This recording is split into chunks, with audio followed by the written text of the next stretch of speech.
câble transporte chaque année plusieurs centaines de milliers de visiteurs. Atteint par la limite d'âge, le câble tracteur cède la place à un nouveau-né au-dessus de l'Isère. Du changement, mais pas trop, à la tête de l'université Grenoble-Alpes. La présidente Lise Dumazy cède son fauteuil au président de la communauté de l'UGA, Patrick Lévy, remplacé par Lise Dumazy. Et puis ça chauffe en cuisine. Une dizaine de grands chefs participent bénévolement à la soupe des chefs. Visite en fin de journal auprès des élèves de l'école hôtelière Les Diguières qui prennent part à l'opération gustative et gastronomique. Bonsoir à tous, bienvenue dans votre édition du JT de ce vendredi 12 janvier 2018. La vie des voyageurs ne tient qu'à un fil au-dessus de l'Isère. Alors quand ce fil est changé, il y a de quoi redoubler de précautions. Mais les responsables du téléphérique de Grenoble savent bien ce qu'ils font.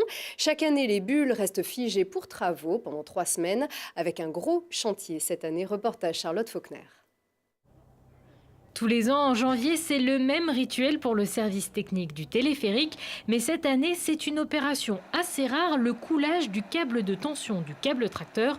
Et le câble tracteur n'est autre que celui qui tracte les 8 cabines à la montée et qui les retient à la descente.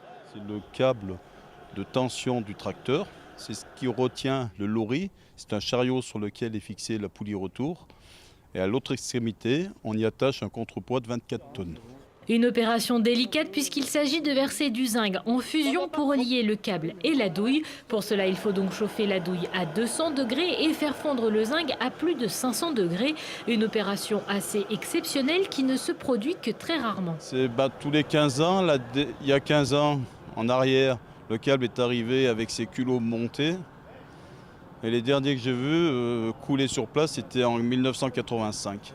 Mais ce n'est pas la seule opération de maintenance pour le téléphérique pendant les 3 semaines de fermeture. On recense tous les travaux qui sont importants de faire et que nous ne pouvons pas faire pendant la saison d'été.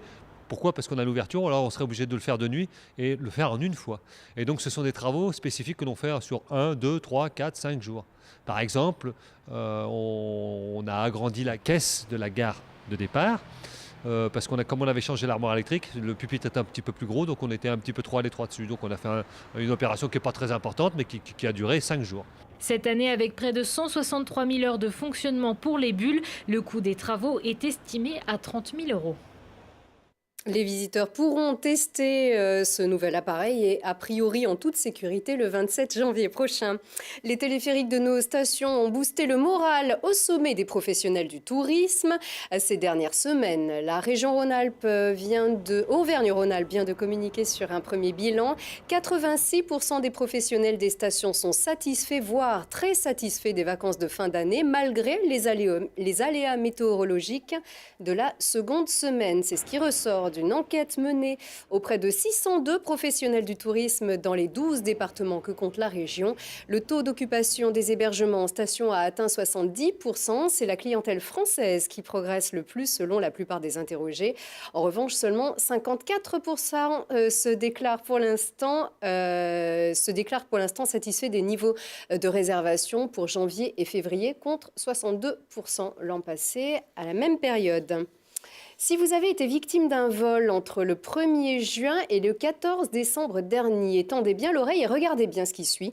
Les policiers de Grenoble ont interpellé il y a quelques jours un individu alors qu'il rôdait dans des garages en sous-sol de Grenoble. Il possédait un trousseau de clés dont il ne pouvait justifier la provenance. Un appartement a par la suite été perquisitionné. Les policiers ont alors découvert une véritable petite caverne d'Ali Baba.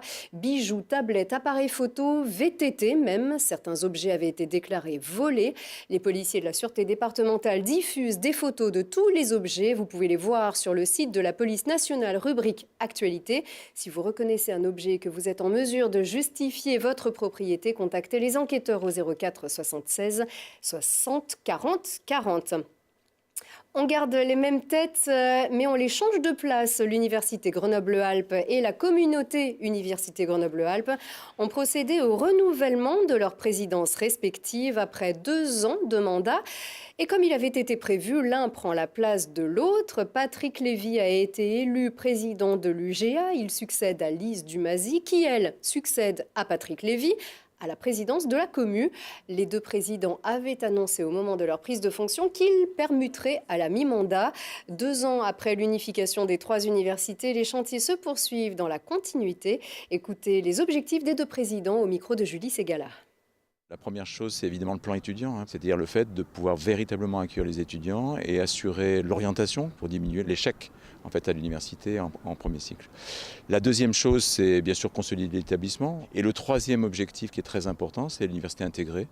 Nous avons un projet qui est dans la droite ligne de notre initiative d'excellence, de mettre ensemble non seulement l'Université Grenoble-Alpes, mais aussi Grenoble INP, Sciences Po et l'École d'architecture, et de créer une université intégrée qui aura une véritable visibilité, aussi un ancrage très très fort dans le territoire, et qui sera véritablement le porte-parole des ambitions de l'enseignement supérieur et de la recherche. C'est un très gros chantier. Maintenant, il faut comprendre que les écoles, en rentrant dans cette grande université, ce grand établissement universitaire, garderont une grande partie de leur autonomie, même la plus grande partie, puisqu'elles gardent leur personnalité morale et politique, ce qui veut dire que, bien sûr, dans la construction, il faudra qu'on voit ensemble ce qu'on veut mettre ensemble, mais ce qu'on ne veut pas mettre ensemble, on le gardera au niveau de la composante.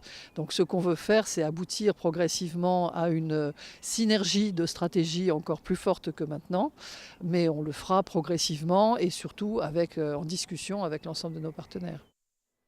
On avait recueilli les propos de Patrick Lévy au sujet de l'accueil des migrants sur le campus avant les vacances de Noël.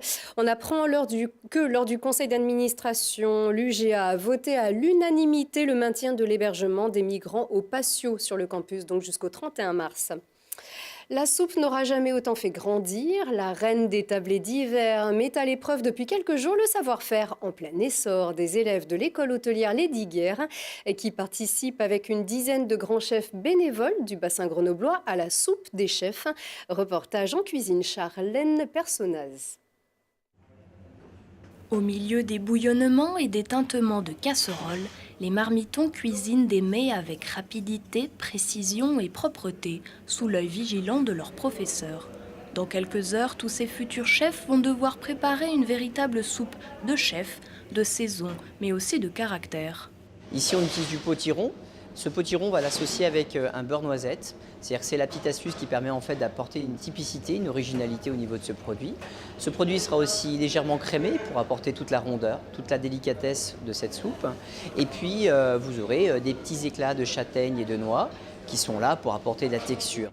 Une recette produite par les élèves de l'école hôtelière Lesdiguières qui doivent non seulement relever le défi gustatif, mais aussi caritatif. La soupe des chefs, c'est une opération portée par le Lions Club de Grenoble.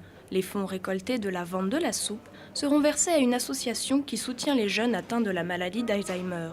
Une source de motivation pour ces apprentis. C'est important parce qu'on peut aider les gens en vendant ces soupes et c'est plutôt sympa de pouvoir allier notre travail qu'on fait à l'école habituellement où on apprend à faire notre métier et allier le côté caritatif. C'est important parce qu'on est la seule école hôtelière à Grenoble. Nous, on fait des soupes, on met notre savoir-faire et notre travail au profit des autres, donc c'est bien. Ça donne du baume au cœur aux gens. En plus, il fait froid en ce moment, donc les gens sont contents, quoi. Des élèves qui comptent bien défendre la valeur de leur formation. L'école hôtelière Lesdiguières est la seule école aux côtés des 10 autres professionnels à participer à l'opération. Les fonds seront donc versés à l'association Amadiem. La soupe est distribuée ce samedi 13 janvier rue Félix Poula devant l'église Saint-Louis à Grenoble. Elle coûte 4 €.